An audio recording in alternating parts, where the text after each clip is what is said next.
Tonight, the world outside has grown quiet, and you have found your place of rest.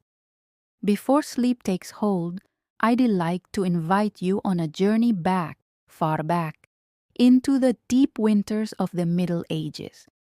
Imagine a world without central heating, without insulated windows, without the miracle of a thermostat you can flick on with a finger. A world where the night itself pressed close to your skin, reminding you with every breath that warmth was precious, fleeting, and never taken for granted.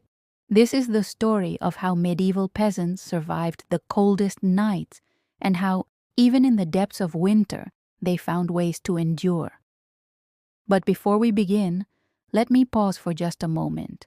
If you enjoy these quiet travels into history, I'd be grateful if you left a like or subscribed. It really does help keep these journeys alive. And I'd love to know where you are listening from tonight.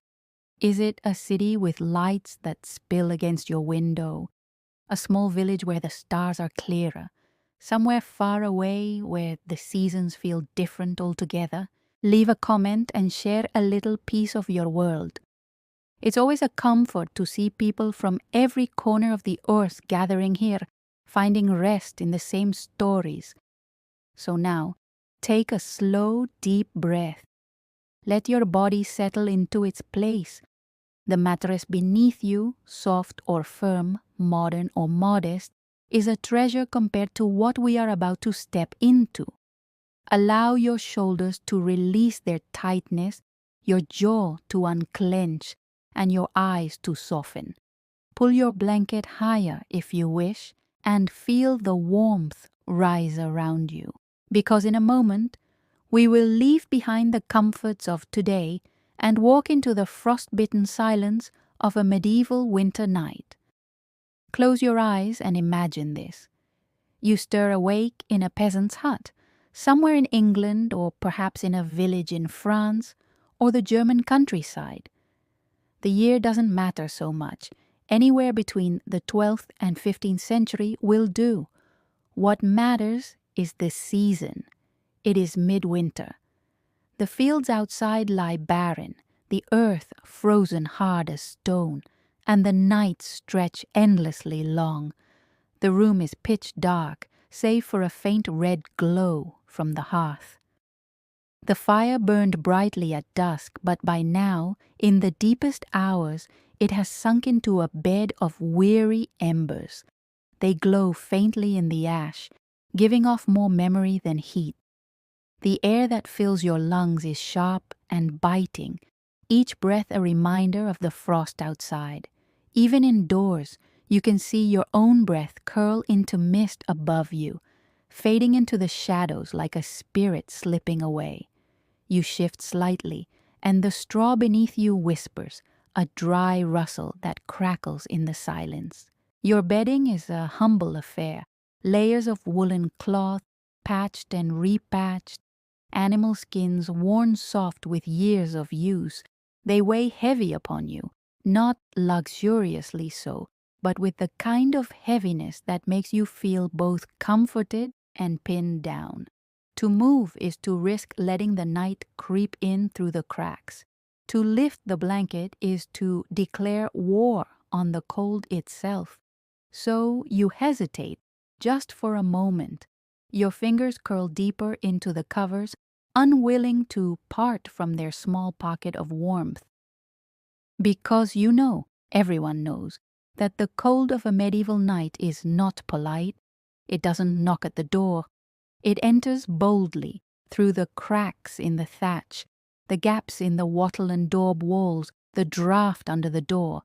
It prowls the room like a wolf, snapping at exposed skin, gnawing at the nose, ears, and fingers. This isn't just cold. It is a presence, a rival, a force with teeth. And yet, you are not entirely defenseless. Around you, your family sleeps closely packed, huddled together under shared coverings. Children, parents, even grandparents often slept side by side, not just for space but for survival. Body heat was one of the most reliable sources of warmth, and peasants learned early that the cold was best faced collectively. It wasn't uncommon for animals, too, a piglet, a lamb, or chickens, to be kept inside during the coldest months, their warmth mingling with yours, their presence a living part of the household. It sounds odd to us now, but in that time, every beating heart was another candle against the dark. Still, the night is long. Hours remain before dawn. And lying there, you wonder if the fire will still be warm enough to catch with kindling come morning, or if it has died altogether, leaving you to coax flame from flint and steel in the freezing air. There is no guarantee and no luxury of striking a match with ease. Fire is a delicate thing, and keeping it alive through the night was one of the most important tasks in any home. It was life itself, reduced to flickering coals. For now, though, you let your thoughts drift. The cold presses close, but you are wrapped in layers. You are not alone. And tomorrow, the rhythm of survival will begin again. But tonight, you have learned what every medieval peasant knew. Warmth is not a gift freely given. It must be earned, guarded, and shared. And as you lie in your own bed, centuries later, you may find yourself grateful. Grateful for your blankets, for your roof, for the ease of warmth that hums in the background of your modern world. Grateful that the coldest nights of the Middle Ages belong to history, and to stories like these, where we can visit them for a while and then return safely to our own time.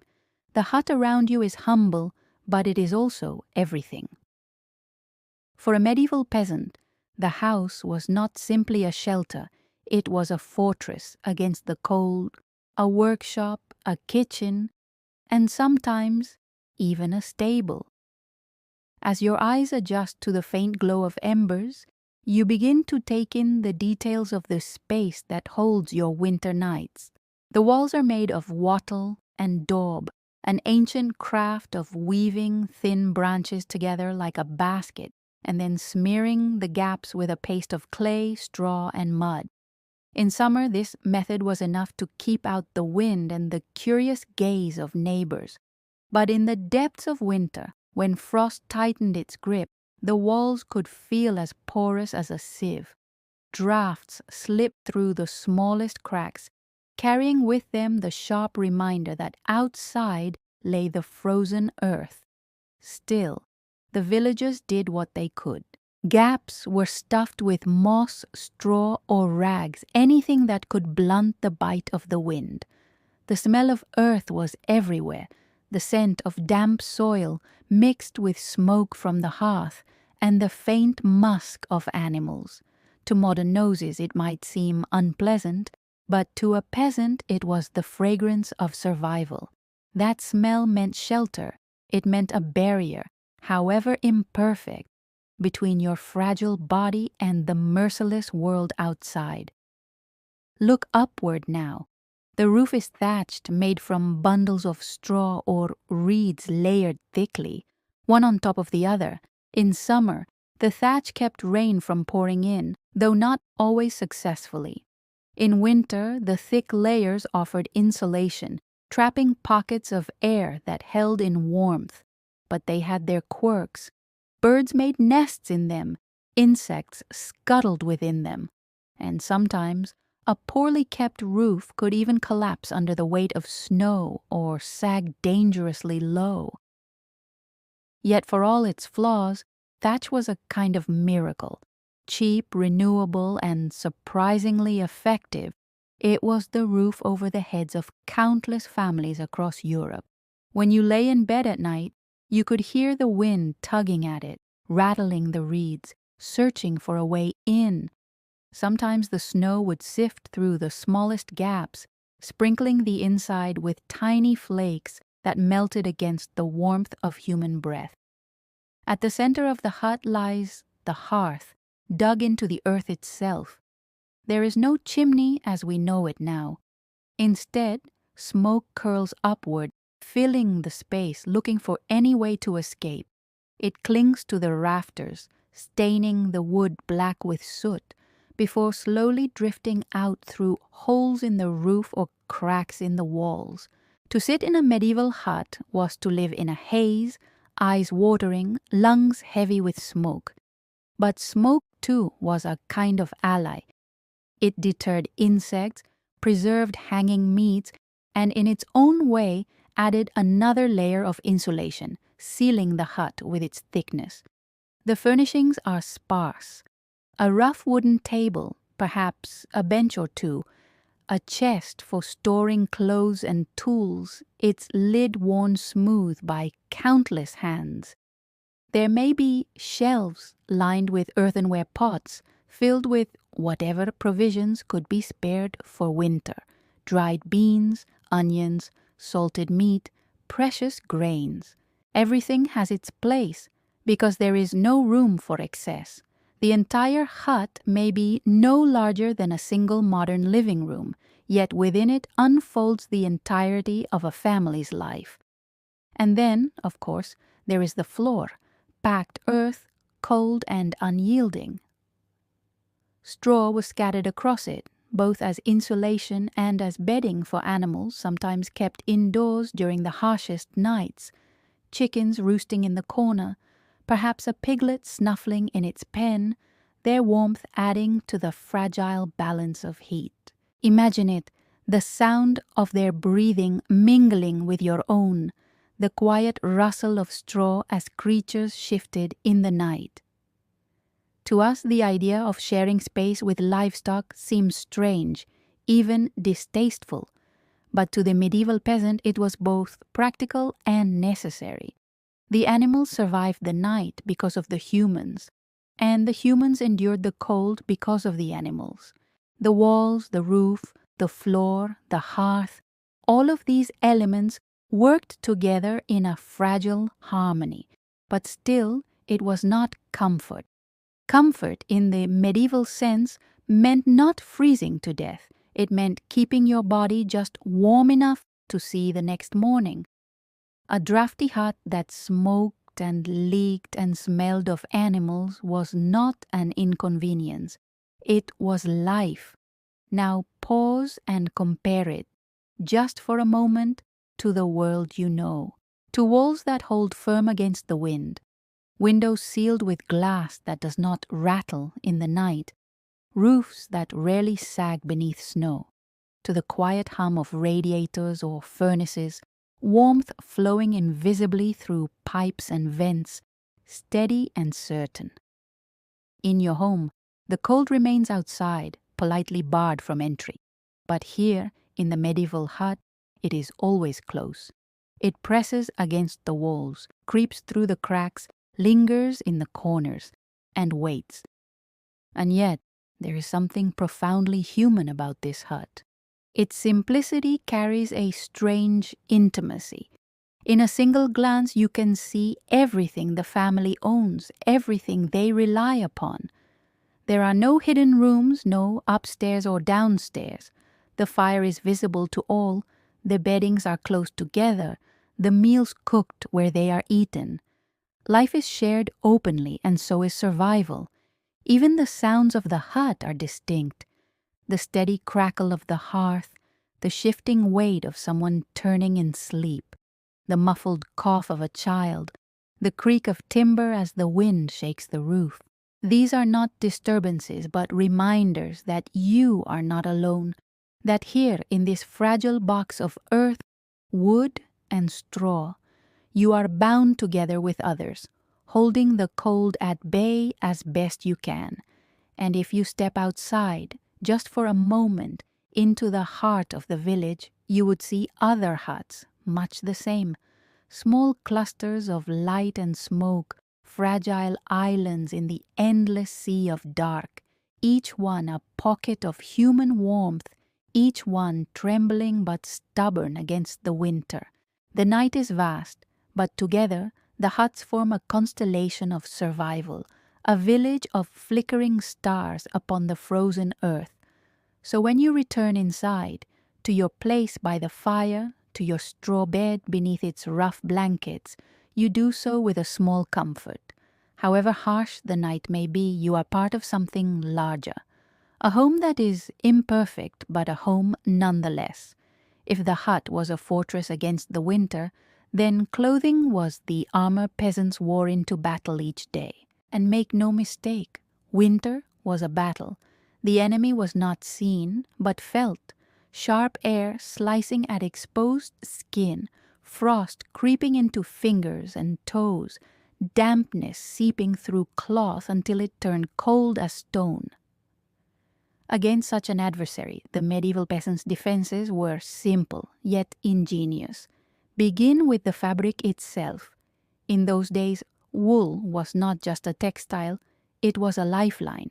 Sheep dotted the medieval landscape, and their fleece was spun, woven, and shaped into garments that could withstand the cold. Wool had a secret strength. Even when wet, it clung to warmth. It was, in many ways, the miracle fiber of the Middle Ages. If you wore wool, you had a fighting chance. If you did not, the cold claimed you quickly. A peasant would begin with the simplest of undergarments, a long linen shirt rougher than what the wealthy wore, but still serving as the first layer. Linen was cooler in summer, but in winter its purpose was to protect the skin from the scratch of wool. Over this came the woolen tunic, thick and heavy, belted at the waist. Sometimes it was patched so many times that the original fabric was hard to find, but every layer mattered. On colder nights, additional layers were added, another tunic, perhaps, or an old cloak wrapped around the shoulders. Clothing was not about fashion, it was about survival. A garment did not retire when it grew shabby. It simply moved closer to the body, hidden beneath fresher layers, but still doing its work. Then came the cloak, perhaps the most iconic of medieval garments. Draped over the shoulders, clasped at the chest, it was the peasant's shield against the wind. Made of heavy wool, often hooded, the cloak was as versatile as it was essential. It could serve as a blanket at night, a coat by day, even a makeshift tent if one was caught outside during a storm. Some cloaks were lined with sheepskin or fur, if fortune allowed. Others were nothing more than coarse wool, woven thick and dark, but still they turned away the worst of the cold. Hoods were another necessity. A medieval peasant would rarely leave their head uncovered in winter, for just as now people understood that heat escapes swiftly from the scalp. A simple hood, often attached to the cloak, wrapped not only around the head, but also down over the shoulders, sealing in warmth. Some hoods were cut long in front, creating a kind of medieval scarf to pull across the face. In the biting wind, this cloth shield was the difference between a numbed nose and a frostbitten one. Hands and feet were more troublesome. Gloves, as we know them today, were rare among the poorest. Mittens, stitched from wool or pieced together from scraps of hide, were more common. And everyone knew what was true then and remains true now. Mittens are warmer than gloves, because the fingers huddle together, sharing their heat as if whispering encouragement to one another. Feet were the most vulnerable of all. Leather shoes were thin and often ill-fitted, worn soft from years of use. In wet snow they soaked through quickly. To protect against this, peasants stuffed them with straw, layering dried grasses inside like primitive insulation. It wasn't elegant, but it worked, keeping feet drier, warmer, and a little more padded against the frozen ground. In wealthier villages, peasants might own simple boots, thick leather waterproofed with animal fat. But most made do with patched shoes, constantly repaired and never quite enough. And then, of course, there were the stockings. Woven from wool, they reached to the knee or higher, tied with simple cords. If one had enough cloth, multiple pairs could be layered, but more often than not, stockings were carefully darned and preserved for as long as possible. Every peasant child learned early how to repair a hole in wool. It was not just a craft, it was a skill that meant the difference between comfort and suffering. Layering was both art and necessity. Linen beneath, wool above, cloak around, hood covering, mittens on, straw in shoes.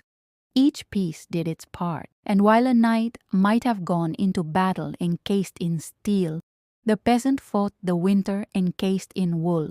But wool alone was not always enough. Fur, when it could be had, was prized. Rabbit skins, stitched together, lined cloaks or caps. Sheepskin coats were heavy but warm, their fleecy insides a gift against the bitter air. If a peasant was fortunate enough to own fur, it was guarded jealously, repaired endlessly, and passed down from one generation to the next. To lose such a garment was to risk one's life in the cold. There were small tricks, too. Just as you might keep tomorrow-esque clothes at the foot of your bed so they were not ice cold in the morning, peasants often warmed their garments by the fire before dressing. They layered strategically, keeping looser pieces on the outside, trapping warm air between each fold of fabric. And if a garment grew damp, whether from snow, sweat, or rain, it was hung near the hearth, not too close, lest it scorch, but close enough to dry before it turned to ice. Even with all this effort, the cold was never truly kept out. It crept into the body through any gap, any weakness. Fingers stiffened, noses ran, toes numbed. But the clothing bought time. It bought resilience. It allowed the peasant to move through the day's work and survive another night. Think of your own clothing now. Fabrics light as air, woven in factories, insulated, water-repellent, designed with science in mind. And then think of wool, rough against the skin, patched and heavy, but faithful. A fabric as old as civilization itself, and for the medieval peasant, a companion as constant as bread or fire. Wool was to them what armor was to the knight, a shield, plain but essential. It did not gleam, it did not impress, but it kept the cold at bay. And in that small victory, night after night, winter after winter, life endured. If clothing was the armor of winter, then fire was the heart. Without fire, no peasant hut could stand against the long nights. It was the difference between waking stiff with cold and never waking at all. To tend the fire was to tend life itself, and so much of survival hinged upon its fragile, flickering glow. At the center of the hut, the hearth smolders. Stones ring the fire pit, blackened with soot and ash from countless meals and countless winters. There is no neat iron stove here, no chimney to neatly whisk away smoke. The fire lives low in the earth, dug into the floor, and its smoke coils lazily upward, filling the room until it finds its escape through gaps in the roof or a hole left deliberately open in the thatch.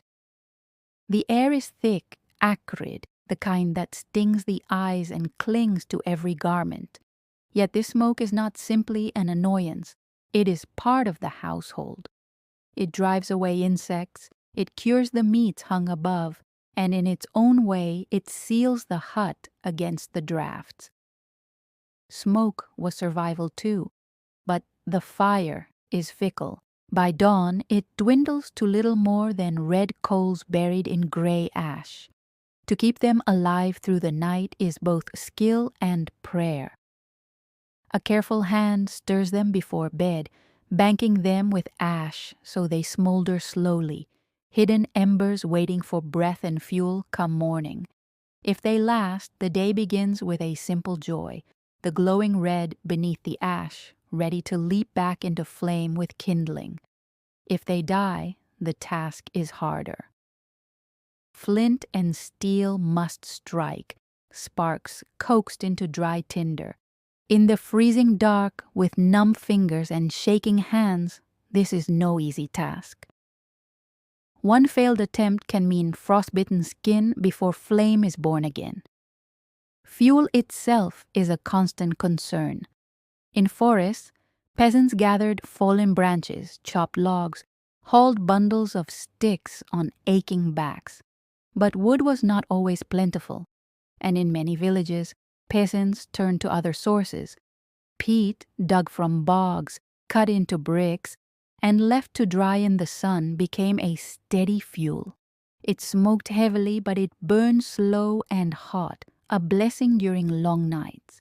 Dung was used as well. Animal droppings dried and hardened into chips, stacked carefully beside the hearth. To us, it might seem unthinkable, but in a world where every scrap mattered, dung was heat, and heat was life. Every stick, every chip, every lump of peat was counted. Wood was not wasted on idle fires. Flames were small, practical, just enough to warm the room and cook the day's meal.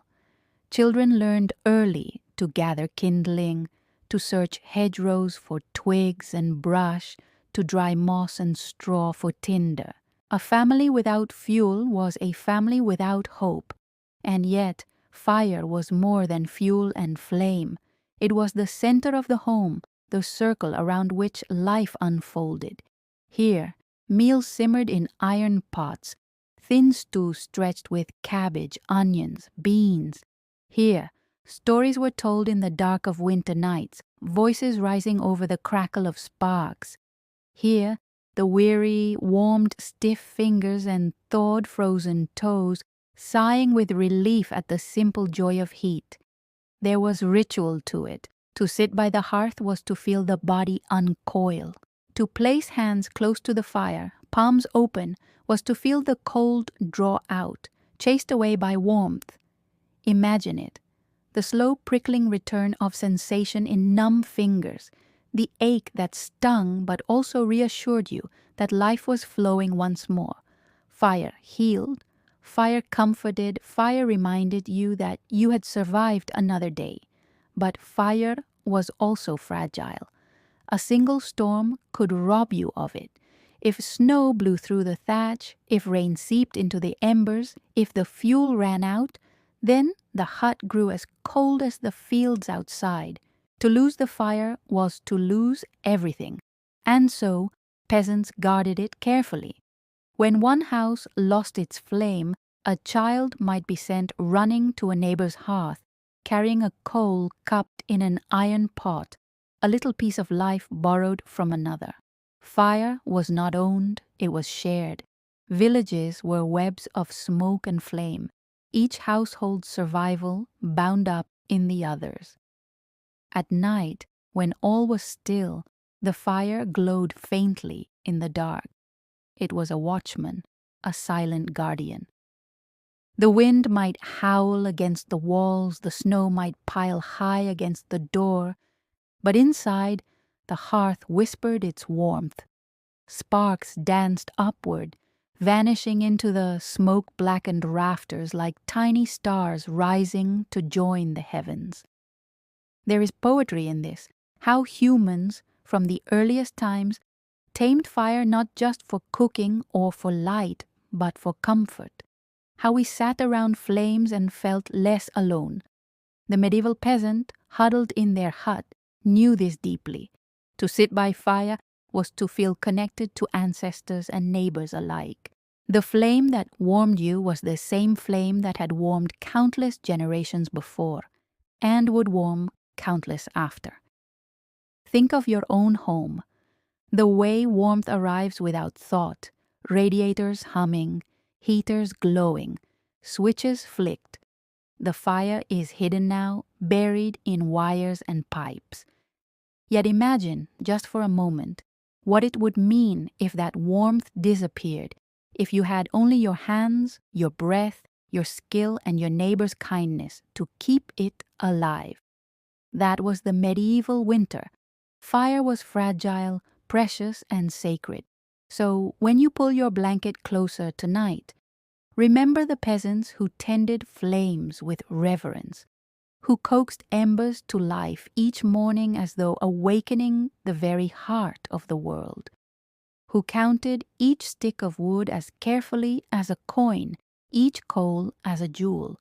For them, the hearth was not just a fire pit. It was the sun brought indoors, burning just enough to hold back the night. If fire was warmth from without, then food was warmth from within. For the medieval peasant, a full stomach was not just a comfort, but fuel for survival. Every bite was energy, every mouthful a defense against the cold that pressed constantly at the body's edges. Without food, even the thickest cloak or the brightest fire could not keep the cold at bay. The diet of winter was plain, repetitive, and often meager. Gone were the fresh greens of summer, the berries of the hedgerows, the milk fresh from cows grazing on soft grass. Winter narrowed the table to what had been stored, dried, salted, or buried months before. A peasant's meal on the coldest night was rarely a feast. It was instead a lesson in making do. Picture the pot above the hearth, iron blackened with years of use suspended over glowing embers. Inside simmers the staple of peasant life, pottage, a thick stew, endlessly adaptable, made from whatever could be spared. Cabbage, onions, beans, peas, vegetables that stored well through the cold months, bubbled together, softened until their flavors melded into one. Sometimes a turnip or parsnip was added, earthy and filling. If fortune smiled, there might be a scrap of salted meat dropped in, a bone to flavor the broth, or a few shavings of lard to enrich it. Most days, though, it was vegetables alone. Pottage was never the same 2 days running, and yet it was always the same. It was reheated, added to, thinned with water, thickened with grain. A pot might bubble for days, constantly tended, constantly replenished, a living meal that never quite ended. Each family had their own way, their own flavor, but across villages and countries, pottage was the winter heartbeat, steady and humble. Alongside it came bread, dark, coarse, made from rye, barley, or oats, sometimes stretched with peas or beans to make the flour last longer. The bread was dense, heavy in the hand, and often hard enough to soak in broth before it could be chewed. Fresh, soft loaves were a rarity. Most bread was practical, designed not for pleasure but for sustenance. Still, a crust of bread dipped into hot pottage, softened and warmed, was a small joy on a frozen night. Protein was scarce. Meat was salted, smoked, or dried in autumn, preserved to last through the lean months. A slice of bacon, a strip of dried beef, a rabbit snared in the snow, these were luxuries, savored carefully. Fish, too, found its place, dried or salted, often eaten on days of fasting when the church forbade meat. For many peasants, the church's calendar of fasts and feasts structured the rhythm of eating as much as the seasons themselves. Dairy was a quiet ally. Cheese, made months before, kept well in cellars. Hard, sharp, and sometimes cracked with age, it was grated into stews or eaten with bread. Butter was rarer in winter, its making tied to fresh milk, but when it could be had, it was precious, spread thinly, savored slowly. And then there was ale. Weak, often barely stronger than water, ale was the common drink of peasants. It was safer than untreated water, and it carried calories as well. On cold nights, ale might be warmed by the fire, sipped slowly, its faint sweetness a comfort against the chill. Wine was rare, reserved for the wealthy, but ale was the peasant's companion, steady and sustaining. Preservation was an art, and without it, Winter survival was impossible. Root vegetables were stored in pits, buried in straw and earth, protected from frost. Apples, if the harvest had been good, were strung from rafters or sealed in cool cellars, lasting weeks into the cold. Beans and peas were dried, grains stored in sacks, salted meat hung high in smoke-stained beams. Every task of summer and autumn was a preparation for this moment, for the dark months when nothing grew, when the earth offered only silence. And yet, even the simplest food carried comfort. Imagine the warmth of hot pottage spreading through your chest, the steam rising to fog the smoke-filled air. Imagine breaking a crust of bread, dipping it, tasting the mingled flavors of broth and grain. In that moment, the hut seemed warmer, the cold seemed less sharp. Food was not only fuel, it was reassurance. It was the taste of survival. The church, too, shaped the relationship with food. Feasting days offered rare abundance, roasts, pastries, sweetmeats for those who could manage them. But most peasants knew feasts as little more than larger helpings of the same ingredients, a thicker stew, an extra loaf of bread, perhaps a joint of pork shared among neighbors. Still, in winter, these small indulgences carried weight. They reminded people that joy could still be found, that the cycle of hunger and plenty would continue. There was symbolism too. To eat warm food in the depth of winter was to take in light and fire, to carry within your belly what the hearth gave from without. A hot meal was a kind of shield, strengthening the body, steadying the mind. Children huddled close around the pot, waiting for their turn, eyes wide at the steam. Elders chewed slowly, savoring each bite, knowing that food was not only sustenance but dignity. Think of your own meals now, variety beyond imagining, warmth at the press of a button, food flown in from distant lands. Compare it to the medieval peasant who counted every bean, who salted every scrap, who stirred the same pot day after day with quiet determination. They ate not for novelty, but for need. And yet, in that need, there was a certain intimacy with the food itself.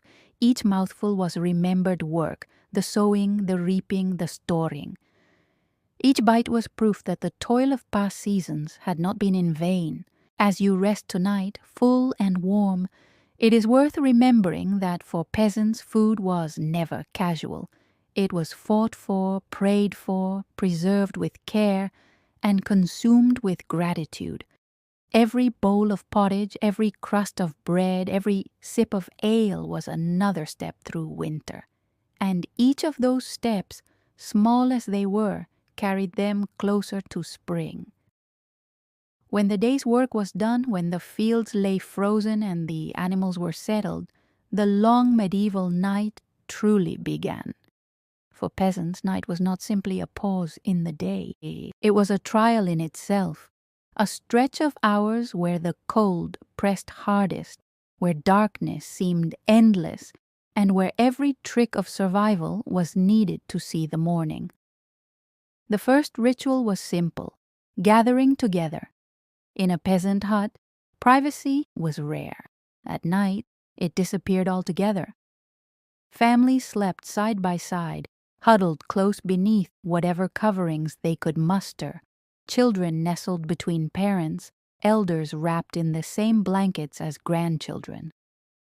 It was not a choice of affection, it was necessity. Body heat, shared and multiplied, was the cheapest and most reliable defense against the creeping chill. To sleep alone in winter was to invite frost into your bones. To sleep together was to build a wall of warmth, stitched from skin and breath and presence. The bedding itself was humble but layered with care, a pallet of straw on the floor, replaced or refreshed when it grew too flat or too damp. On top, coarse blankets of wool, patched cloaks, animal hides, whatever the family owned. Each layer mattered. Blankets were heavy, pressing down like a second skin, trapping precious heat. It was not the soft, cloud-like comfort of modern bedding. It was weight and warmth, the kind that pinned you into stillness, making movement a small ordeal, but rest a deep relief. Sometimes stones were heated by the fire, wrapped in cloth, and slipped into the bedding. They radiated warmth for hours, a simple yet ingenious trick. Clay pots filled with hot water served the same purpose. These small sources of heat turned a bed from merely tolerable to survivable, giving children comfort and elders a little more peace against the night. The hut itself was prepared before sleep. The fire was banked, embers covered with ash so they would smolder through the night, ready to be coaxed back into flame at dawn. Doors were barred, shutters closed, cracks stuffed with straw to keep out drafts. The animals within the hut shifted, their warmth adding to the human cocoon. Outside, the village sank into silence, broken only by the wind or the occasional bark of a dog. And then there were the sounds of the night itself, the groaning of timbers as frost tightened its grip, the hiss of wind pushing against the thatch, the muffled stirring of livestock in the corner, the soft rhythmic breathing of family members lying side by side. All these sounds, familiar and constant, formed the lullaby of medieval winter. But sleep was not always continuous. In the Middle Ages, people often followed a pattern of first sleep and second sleep. They would rest for several hours after dusk, then wake in the middle of the night for an hour or two. Some used this time for prayer, some for quiet work like mending clothes or tending the fire, others for hushed conversation or even visits to neighbors. Then, as the embers glowed faintly and fatigue returned, they settled again into their second sleep until dawn. This rhythm, shaped by long winter nights, made the darkness less oppressive, breaking it into manageable parts. Still, the cold was always there, pressing in. Exposed skin tingled, noses grew numb, breath misted with every exhale. Fingers curled beneath blankets, toes sought warmth against other feet. Children sometimes whimpered and parents comforted them with murmured words or by pulling them closer. Elders stirred, joints aching from both the cold and the weight of the covers. Each hour of the night was endured step by step, like a journey across a frozen field. There were fears, too, storms that rose suddenly, battering the hut with snow and wind. Wolves that prowled the edges of villages, their howls echoing in the distance. Fires that might spark from a poorly banked hearth, setting straw alight. The night held dangers as real as the cold, and so people rested lightly, waking at noises, alert even in drowsiness. And yet, there was comfort in ritual. The act of settling the bed, of tucking in children, of banking the fire, created a sense of safety, however fragile. The warmth of shared breath, the steady glow of embers, the rhythm of first sleep and second sleep, all these things stitched the night into something survivable. For peasants, night was also a time of dreaming. Dreams carried meaning in the medieval mind, messages from God or glimpses of unseen worlds. To dream of warmth, of feasts, of green fields was a comfort, a reminder that winter was not endless. And in the dark silence, when the hut lay still and the world outside was frozen, dreams offered escape. Imagine it now, lying on straw wrapped in wool, your family close beside you. The fire glows faintly, the smoke hangs heavy, and the wind prowls outside. Yet, within your small circle of warmth, You drift slowly into sleep. The cold is still there, waiting at the walls, but you are not alone. Together you endure. And when morning comes, you will rise again. The embers will be stirred, the pottage reheated, the animals tended. But for now, in this longest part of the night, you are wrapped in ritual, bound in blankets, guarded by the fire's last glow.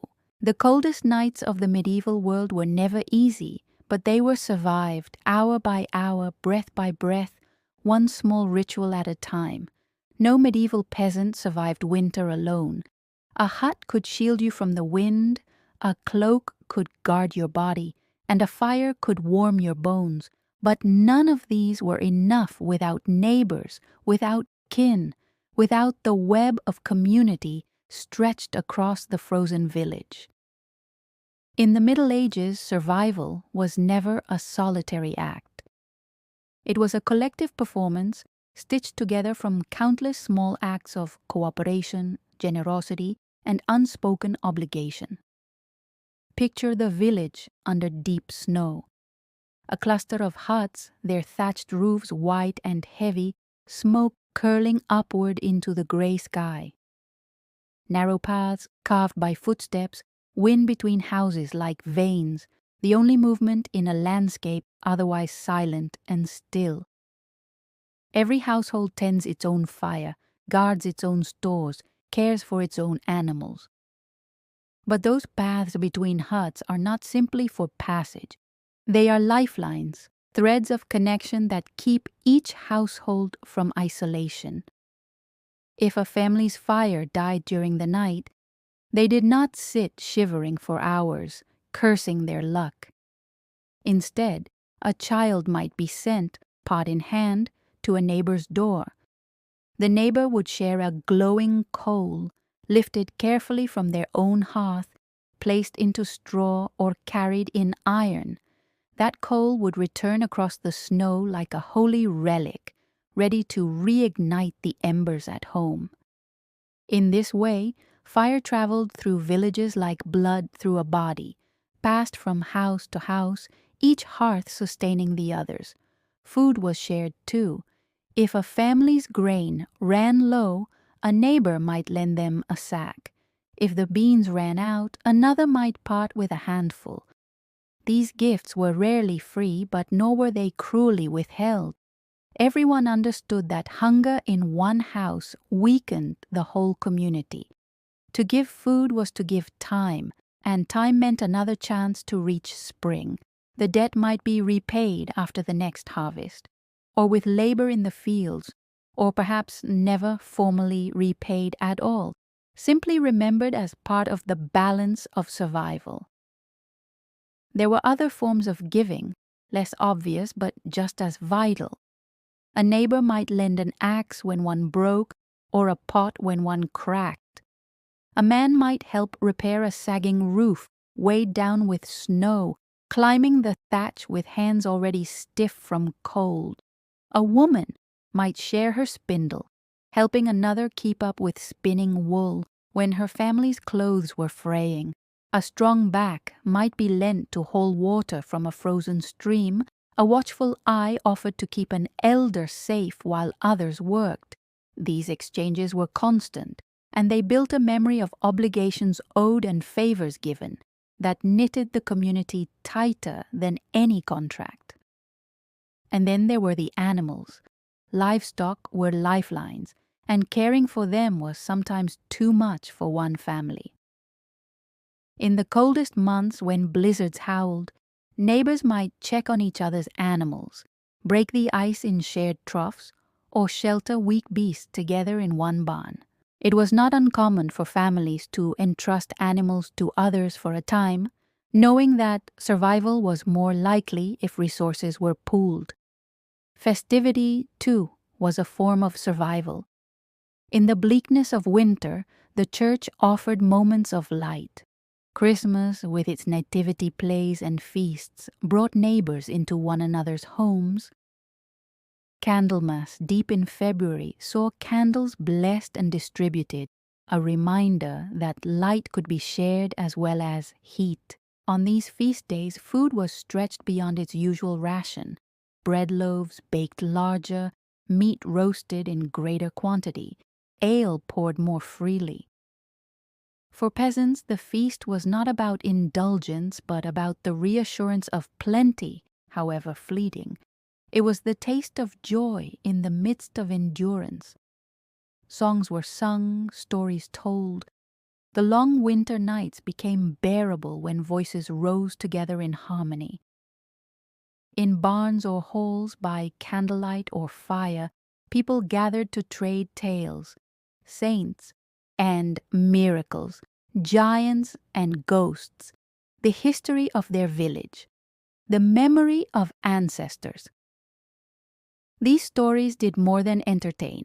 They reminded everyone that they belonged to something larger, that the hardships of winter were shared not only with the living, but with all who had come before. The psychological comfort of community cannot be overstated. To see smoke rising from a neighbor's roof was reassurance. They are still alive, they are still with us.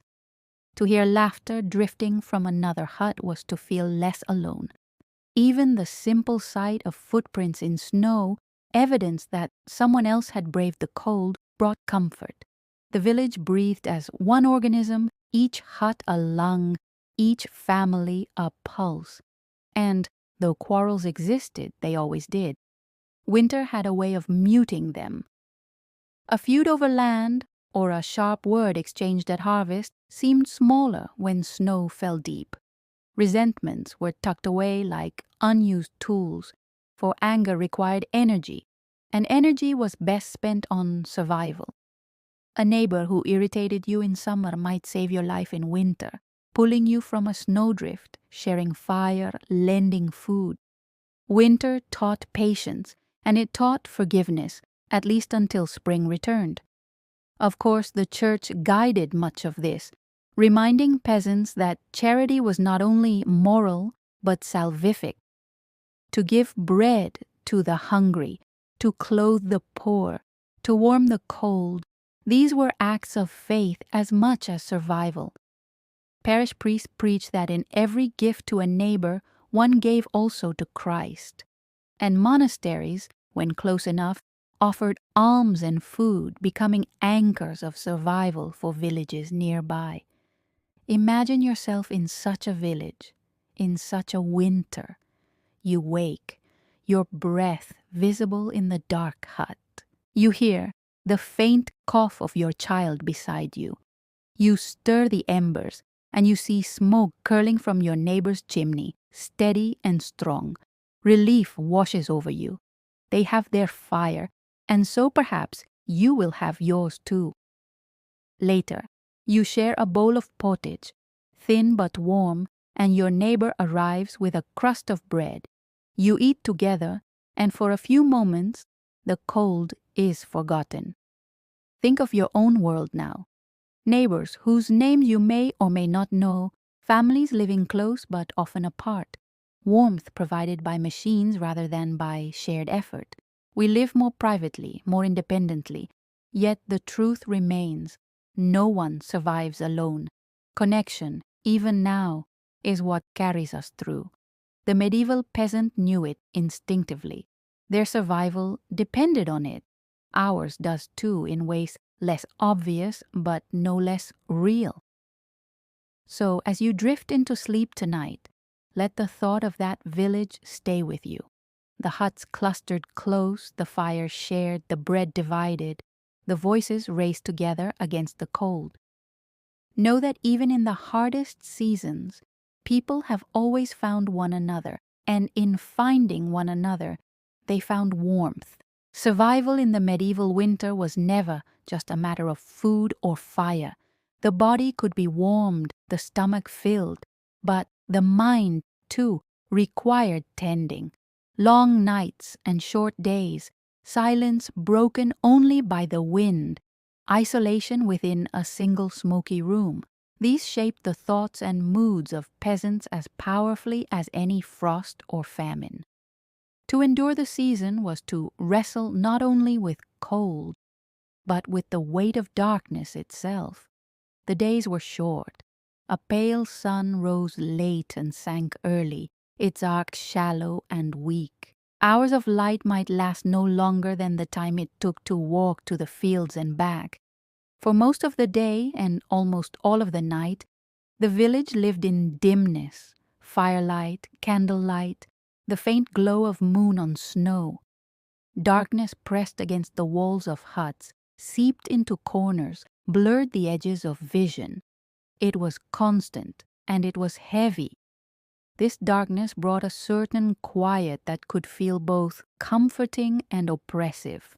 Without modern noise, without engines or glowing screens, peasants lived in a silence punctuated only by the crackle of fire, the murmur of voices, the bleating of animals. In that silence, thoughts grew louder. Worries about food stores, about illness, about debts owed or favors due circled endlessly. Cabin fever, though unnamed, was deeply felt. The same faces, the same walls, the same routines, day after day, could wear on even the most patient. Irritability rose, tempers flared, and sometimes despair set in. But humans are resourceful, and medieval peasants found ways to ease these burdens. Storytelling was perhaps the oldest and simplest remedy. Families gathered around the hearth, children wide-eyed as elders recounted tales of saints, miracles, or folk legends older than memory. Stories were bridges, carrying listeners away from the hut into worlds of wonder or warning. They reminded peasants that they were not merely trapped in a smoky room, but part of a larger tapestry of history and faith.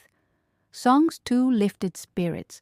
Work songs carried over from the fields found new life indoors, sung while spinning wool, while mending clothes, while shelling beans.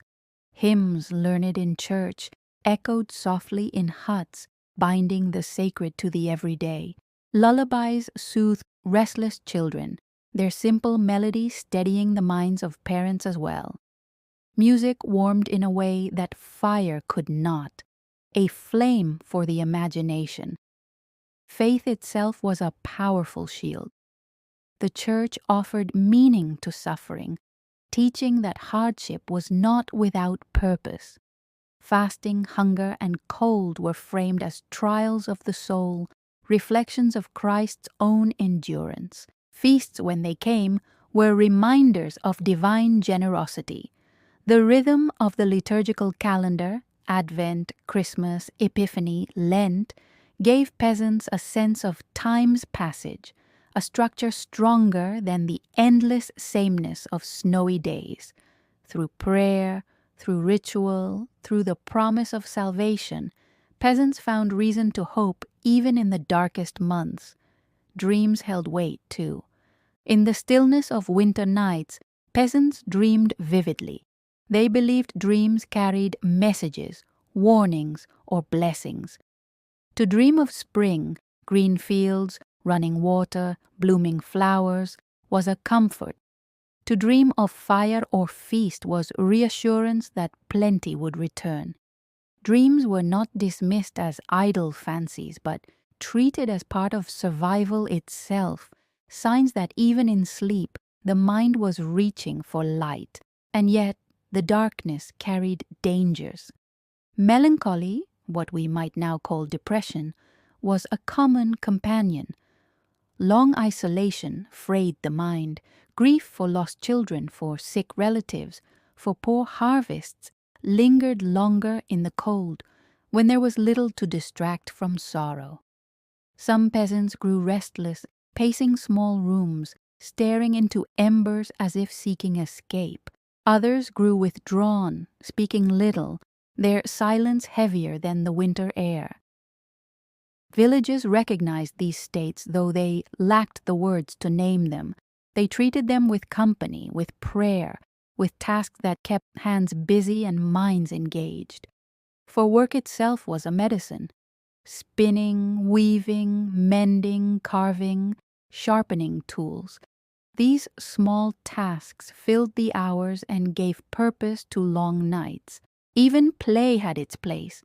Children fashioned toys from straw, bones, scraps of wood, their laughter piercing the silence. Adults too played games, dice, board games like Nine Men's Morris, simple contests of wit or chance. These diversions mattered not for the winnings, but for the distraction, for the reminder that life held joy even when the world outside was locked in ice. Community gatherings offered relief as well. On feast days, on market days, or even during collective chores like threshing or repairing, people escaped their huts and felt the warmth of company. To step into a neighbor's home, to hear new stories, to share bread and ale was to breathe fresh air for the mind.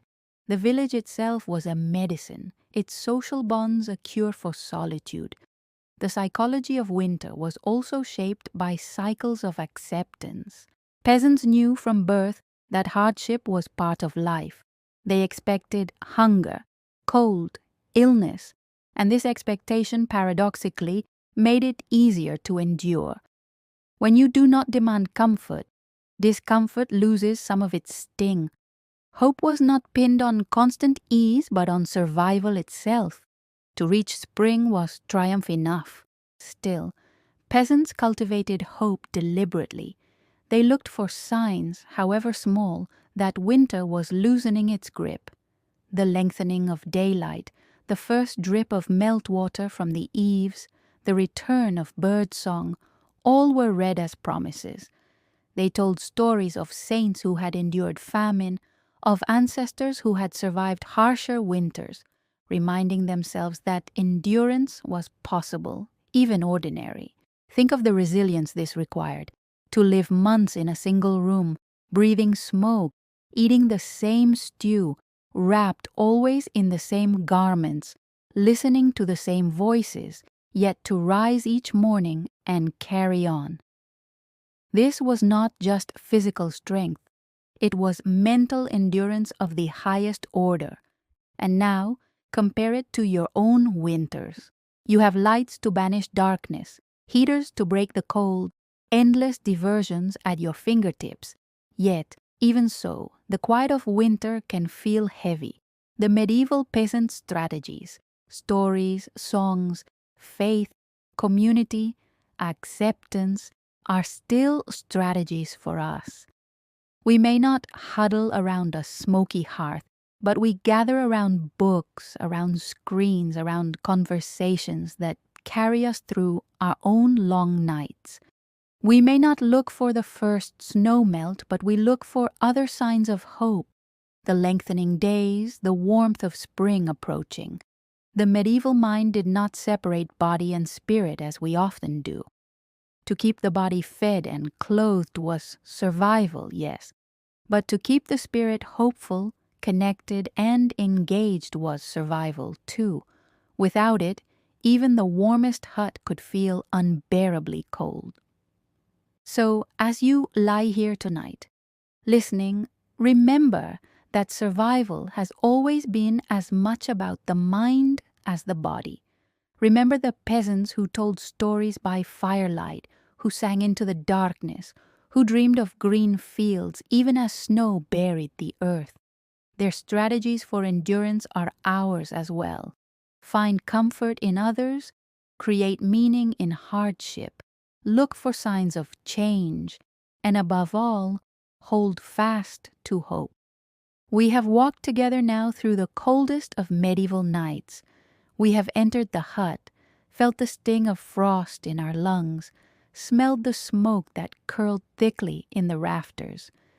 We have wrapped ourselves in wool, counted each ember as though it were gold, shared the humble meals that simmered endlessly in iron pots. We have lain down on straw pallets, heavy blankets pressed against our chests, listening to the wind prowl outside like a restless animal. We have seen how neighbors bound one another together, how fire and food and faith were shared, and how the mind itself learned to endure. And now, as our journey draws toward its end, we can linger here in reflection, letting the weight of history settle softly upon us like snow drifting across a quiet village. Think, for a moment, of those peasants, ordinary men, women, and children, who lived their lives centuries ago. They were not famous, not remembered by name in chronicles or books. Their days left no monuments, no statues, no great epics, and yet they endured. Their survival was not grand, but it was profound. Each time they coaxed a fire to life, each time they ladled pottage into a bowl, each time they wrapped their children closer beneath the blankets, they performed acts of courage, quiet and uncelebrated. Survival in those winters was not dramatic. It was repetitive. It was routine. Stirring coals, mending cloaks, sharing bread, waiting for spring. And yet, is that not the essence of endurance?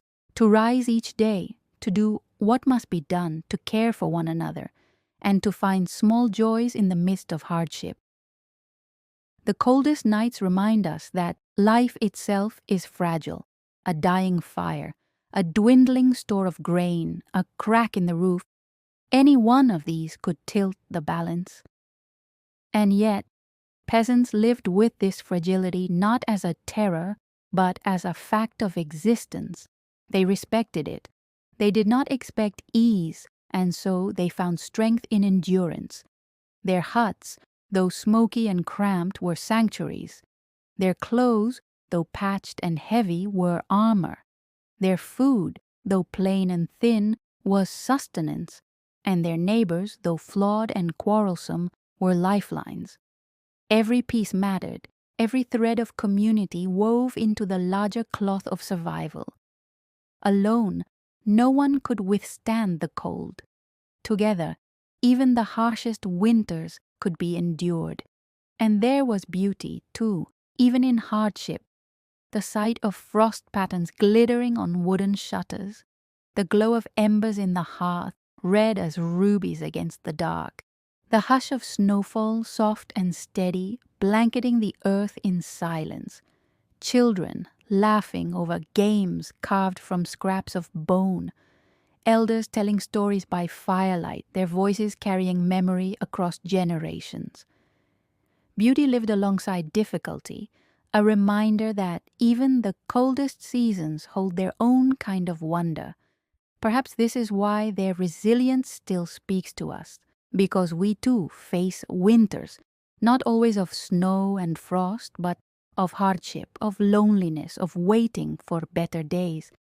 And the strategies of medieval peasants, community, routine, patience, hope, are strategies for us as well. We may not gather around smoky hearths, but we gather around other fires, conversations, friendships, shared stories. We may not patch woolen cloaks, but we wrap ourselves in other protections, kindness, resilience, care. We may not measure grain in cellars, but we measure time, effort, and love, rationing them carefully until new seasons arrive. Think, too, of how grateful we might be. Tonight, as you lie in a bed that is warm, beneath blankets soft, and light in a room that keeps the cold politely outside its walls, you are cradled by comforts unimaginable to most of history. Central heating, electric light, food in abundance, glass windows that do not rattle with every gust. These are miracles so ordinary to us that we forget their power. But when set against the life of a peasant, they shine brightly. They are worth noticing. They are worth gratitude. And yet, even with our comforts, we are not so different. We still long for warmth. We still seek connection. We still tell stories in the dark, whether by firelight or by glowing screens. We still mark the seasons, finding joy in spring's return, rest in winter's quiet. The peasant's endurance is our inheritance, carried forward in habits, in culture, in the simple truth that humans survive not through strength alone, but through care and togetherness. As the medieval peasant lay down each night, they might have wondered if their stores would last, if their children would stay healthy, if the winter would relent before it claimed too much. And yet they slept. They had to. They surrendered to rest, trusting that their fire would smolder, that their neighbors would share, that spring, though distant, would come. And so too must we. We cannot solve every worry before sleep. We cannot guarantee tomorrow's ease. But we can lie down, wrapped in the warmth we have, surrounded by the connections we cherish, and trust that rest itself is an act of survival. So now, let your body grow heavier. Imagine the straw pallet beneath you, the weight of woolen blankets pressing you gently into stillness. Hear the soft crackle of embers, the muffled breathing of those you love close beside you. Outside the wind prowls, but inside you are safe. You are wrapped, as the peasants were wrapped, in layers of warmth, in the nearness of others, in the quiet strength of endurance. Your breath slows. Your eyes grow heavy. The images of medieval winter fade into the background, leaving only their lessons. That life is fragile, that survival is shared, that beauty exists even in hardship. And with these lessons comes peace. Peace enough to release the day, to surrender your thoughts, to let the rhythm of your breathing carry you gently toward rest. Outside, the world continues its ancient cycles. Stars burn cold and steady. Snow drifts softly against the earth. But here, in your bed, you are warm. You are safe. You are connected across time, across distance, across history, to every person who ever closed their eyes on a cold night and dreamed of spring. Sleep now, knowing that you are part of that same great story. Sleep as peasants once slept, not in fear, but in trust. Trust that the night will pass, that warmth will return, that morning will bring light again. And as you drift deeper, let yourself feel gratitude for the blankets that cover you, for the roof that holds firm, for the quiet that surrounds you, for the comfort that generations before could hardly imagine. Let gratitude soften your breath, ease your muscles, calm your thoughts. You have walked through winter tonight, through huts and hearths, through wool and fire, through pottage and song, through darkness and hope. Now you have reached the end. The journey is complete. Let the story settle around you, not as noise, but as silence. Not as thought, but as rest. Your eyelids are heavy now. Your body is warm. The world is quiet. And it is time to join those countless sleepers before you. Time to surrender to the deep, slow tide of rest. Sleep and know that you are safe.